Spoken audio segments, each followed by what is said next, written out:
Hey, it's Tanner Struck from TrueStrength.co, and with this video, I'm going to show you how to train more efficiently and effectively by executing the perfect workout.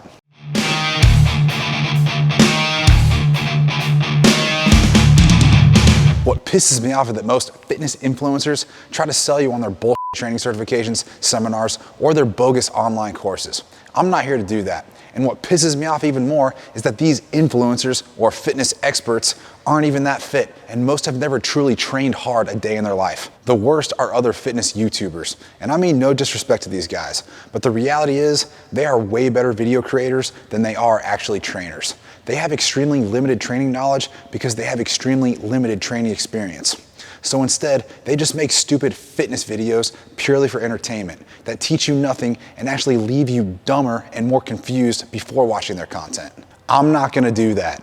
I'm also not here to entertain you. I'm here to educate you. I've spent tens of thousands of hours training both myself and others, and the knowledge I'm about to share with you cannot be learned in a book or from an online course. So make sure you stick around to the end of the video. So without further ado, let's cover the perfect workout. Now, every perfect workout starts with an effective warm-up. The warm-up sets the tone for your workout. Let me repeat that. Your warm-up sets the tone for your workout. There's been countless times where I haven't felt like hitting my training session, but after I force myself to get moving around and warm up, my mindset almost always flips and I feel like crushing my workout. So never be a lazy little bitch and skip your warm-up or skip your workout. The warm-up doesn't need to take all day either.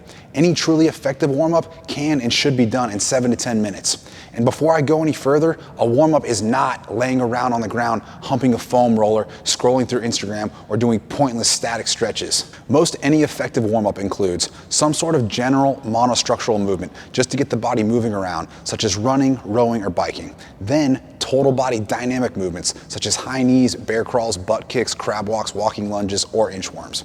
These total body dynamic movements work great to warm up your body's muscles, tendons, and joints. Then after you complete some general dynamic movements, for example, let's say you're doing squats that day, finish your warm-up with more air squats or hip mobility drills. Or if you're doing an overhead press, finish your warm-up with pressing an empty barbell overhead and working your overhead mobility. You get the point. Every good warm-up finishes with something specific to your workout for that particular day. When you finish your warm-up, you should have broken a sweat and be feeling good and loose with your body and mind primed to attack your workout. Now, once you're warmed up, you almost always want to start your workout with the exercise that's going to give you the most value for your time. Now, for the context of this video, that means you want to start your workout with the hardest exercise first when you're feeling the most fresh, before you've accumulated any training fatigue.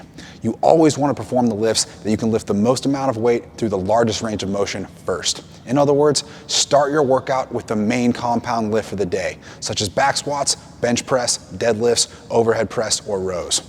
Remember, any truly effective workout will prioritize the compound lifts, or at least some variation of a compound lift, like a hack squat instead of a back squat, or an incline press instead of a flat bench press. I think you get my point. But Tanner, compound lifts are hard.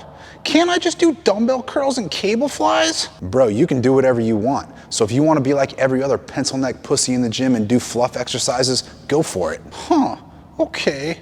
But what if I don't want to be a pussy and I want to be a man? Then do the compound lifts at the beginning of your workout with heavy ass weight and take most sets within 1 to 2 reps of failure. Don't overthink it. Do the hard shit first. Okay, I think I can do that.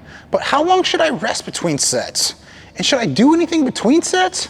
Or can I just sit on my ass and swipe right on all the fat chicks on Tinder? Great question. In general, you'll want to rest 2 to 4 minutes between sets of heavy compound lifts, but never just sit on your ass between sets. Whenever you're training, you want to maximize your time in the gym.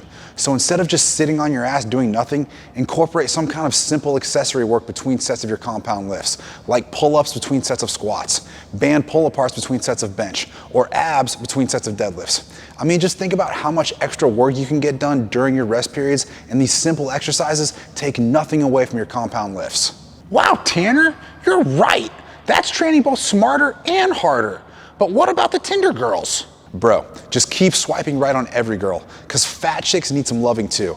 But you'll discover once you start training correctly and build some muscle and confidence, you won't have to settle for only fat chicks. Really?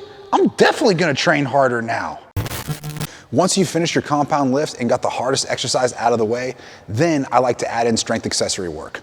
To give you a couple quick examples, let's say you just finished doing 5 sets of 8 heavy back squats at 70% of your 1 rep max. Now would be a great time to do a strength accessory exercise to improve your back squat, such as pause squats or tempo squats at a lower weight to allow you to focus on technique and bring up any weak points in your squat. Or let's say you just finished doing some heavy benches. Now would be a great time to hit an accessory lift, such as pause benches, close grip benches, or incline dumbbell presses. You can never go wrong with doing variations of the main lifts as accessory lifts after your compound lift. Also, I love doing supersets of 2 strength accessory exercises after my compound lifts, especially on my upper body days. There's no right or wrong way to program supersets, but I will say I found that antagonist supersets, such as dips and pull-ups or dumbbell bench and single arm dumbbell rows, seem to be the most beneficial. While you can program supersets on lower body days for strength accessory movements, I've found it to be best to just stick to one main strength accessory lift. For anyone that truly knows training, you know that strength accessory movements such as pause squats done after heavy squats or bent over rows done after heavy deadlifts are best done in isolation, so you can truly focus on getting the most out of that exercise. And there's really no need to superset it because it just takes away from the overall effectiveness of the workout. Now in general, 3 to 5 sets of an accessory lift after your compound lift will be enough volume and intensity to stimulate enough adaptation in most lifters without overtraining them. Notice I'm very careful and never speak in absolutes because at the end of the day, we are all individuals and differ in our experience and ability levels. So you just need to find what works best for you. So once we've completed our main compound lift and our strength accessory lifts and done the shit that gives us the most value for time, then and only then is it appropriate to do your isolation or fluff work, or what I like to call pretty boy shit. Oftentimes, I will do little to no isolation work in my workouts because I'd rather just prioritize more sets and reps of squats, deadlifts, presses, pull-ups, or rows. Now, I'm not saying don't do isolation exercises, but just realize they are the exercises that matter the least for overall progress. Always make sure to treat the compound lifts as the meat and potatoes of your workout and do them first. And always treat the isolation fluff exercises as the dessert of the workout and save them for last. Now, what do I mean by isolation movements? These are your leg extensions, leg curls, calf raises, dumbbell curls, tricep extensions, and dumbbell lateral raises. But I will say on my upper body days, when I'm not training hard for CrossFit, I do like to add in upper body finishers that focus on direct bicep, tricep, and delt work with low weight, high rep sets where I aim to get as big of an upper body pump as possible. I've found this to be the perfect way to polish off your workout, and if you want to see a perfect example of an upper body finisher workout, just make sure to check out this video. Now finally, the perfect workout always finishes with some kind of short and intense conditioning piece. After all, you can't get the perfect balance of absolute strength, relative strength, and mental strength if you don't train your heart and lungs.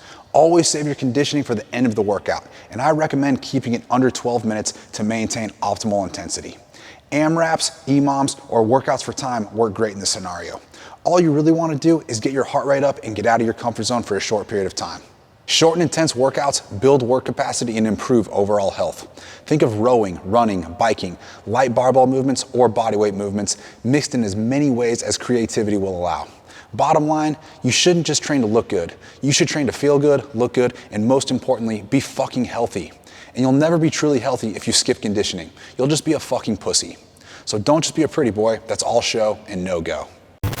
So there you have it. The perfect workout will almost always include a 7 to 10 minute total body dynamic warm-up specific to that day's workout, a main compound lift that includes simple accessory exercises between sets, strength accessory lift and or a strength accessory superset, isolation work, which is honestly optional depending on your preference and training intensity, and should always finish off with a short and intense metabolic conditioning. The perfect workout should always maintain optimal training intensity and should be done from start to finish in 40 to 60 minutes. If you're working out any longer than that, it just means you're not training hard enough and probably wasting your time thumbing your nuts between sets like this guy.